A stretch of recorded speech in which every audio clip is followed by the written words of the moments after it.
Hello friends, welcome back to our channel.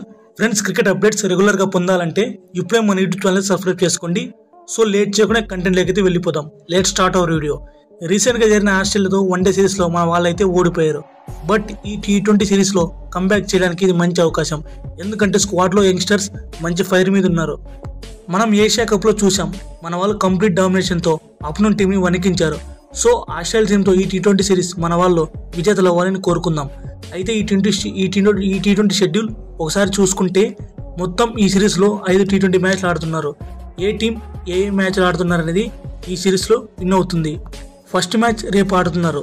Second match October 31 ఆడుతున్నారు. Third match November 2, fourth match November 6, fifth match November 8 ఆడుతున్నారు. ఇది India versus Australia 5 matches schedule.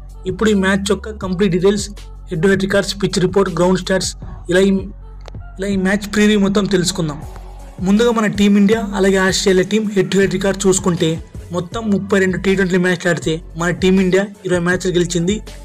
Whereas Australia team చూసుకుంటే కేవలం 11 మ్యాచ్లు మాత్రమే గెలిచింది. మిగతా ఒక్క మ్యాచ్ నో రిజల్ట్గా మారింది. అలాగే హెడ్ టు హెడ్ రికార్డ్ చూసుకుంటే ఆస్ట్రేలియా మొత్తం 12 మ్యాచ్లు ఆడితే మన టీం 7 గెలిచింది. ఆస్ట్రేలియా టీం 4 గెలిచింది. మిగతా ఒక్క మ్యాచ్ నో రిజల్ట్గా మారింది. సో ఓవరాల్గా హెడ్ టు హెడ్ రికార్డ్ చూసుకుంటే మన టీమిండియానే అబ్బాయినా కనిపిస్తుంది. సో ఈ స్టాట్స్ బట్టి చూస్తే మన టీమిండియానే కొంచెం అడ్వాంటేజ్గా కనిపిస్తుంది. ఈ మ్యాచ్ ఆడబోయే స్టేడియం యొక్క పిచ్ రిపోర్ట్ చూసుకుంటే ఈ గ్రౌండ్ అయితే అంత హై వెన్యూ అయితే కాదు. సో ఈ గ్రౌండ్లో పిచ్ అయితే మ్యాక్సిమం బౌలర్ హెల్ప్ దొరుకుతుంది. మెయిన్లీ పేస్ బౌలర్స్ మంచి లైన్ అనేది వేస్తే వాళ్ళకి పిచ్ నుండి మంచి హెల్ప్ దొరుకుతుంది. అలాగే స్పిన్నర్ కూడా ఈ పిచ్ బాగానే హెల్ప్ దొరుకుతుంది. మ్యాచ్ ప్రోగ్రెస్ అయ్యే కొద్దీ సెకండ్ ఇన్నింగ్స్లో పిచ్ స్లోగా మారిపోతుంది. ఇప్పుడు ఈ గ్రౌండ్ యొక్క స్టార్ట్స్ గురించి తెలుసుకుందాం. మొత్తం ఈ గ్రౌండ్లో 5 T20 మ్యాచ్లు ఆడితే మొదట బ్యాటింగ్ చేసిన టీంలో 2 సార్లు గెలిచారు. అలాగే చేసింగ్ చేసిన టీంలో 2 సార్లు గెలిచారు. అలాగే గ్రౌండ్లో యావరేజ్ ఫస్ట్ స్కోర్ చూసుకుంటే 144 రన్స్ మాత్రమే ఉంది.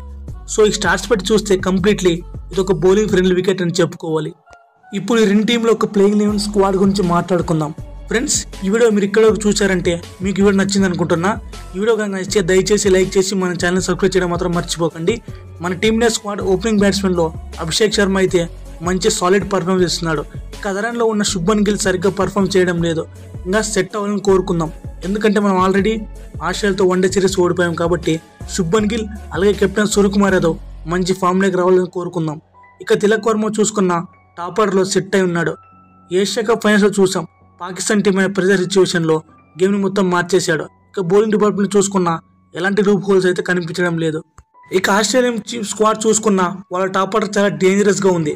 ఓపెనర్స్ ట్రావిస్ హెడ్ అలాగే మిచ్ మార్ష్ చాలా ఎక్స్ట్రాడినరీ ఫామ్లో అయితే ఉన్నారు. మెయిన్లీ వాళ్ళ మిడిల్ ఆర్డర్ బ్యాట్స్మెన్ చాలా పవర్ హిట్టర్స్ ఉన్నారు. టిమ్ డేవిడ్, జోష్ ఇంగ్లీష్ ఇలాంటి చాలా పవర్ హిట్టర్స్ ఉన్నారు.